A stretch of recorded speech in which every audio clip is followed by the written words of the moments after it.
If you entrust me with the presidency, I will draw on the best of us, not the worst.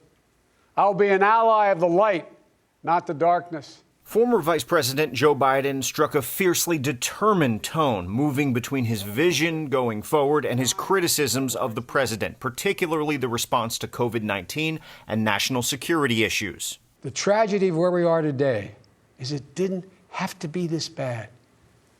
Just look around.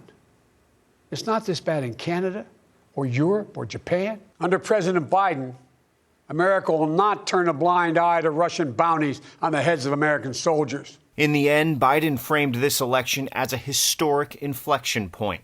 May history be able to say that the end of this chapter of American darkness began here tonight, as love and hope and light join in the battle for the soul of the nation. Before Biden's big moment, which was followed by a drive-in fireworks display, we saw most of his primary opponents come together. You could think of this sort of like Survivor on the out interviews of all the people that got voted off the island. There was a virtual roundtable led by New Jersey Senator Cory Booker and speeches by Pete Buttigieg and former New York Mayor Michael Bloomberg. Many are also talking about Braden Harrington, the 13-year-old who met Biden in New Hampshire. Biden, who stuttered as a child as well, inspired him. It was really amazing to hear that someone like me became vice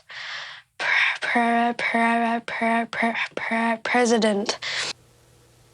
In response to the speech last night, President Trump fired off a tweet this morning and a more polished campaign video which criticized Biden for not doing the things he's talking about during his 47 years in Washington. He also continues to paint Biden's agenda as too radical. Notable, though, he did not call him sleepy, which has been the president's go-to criticism.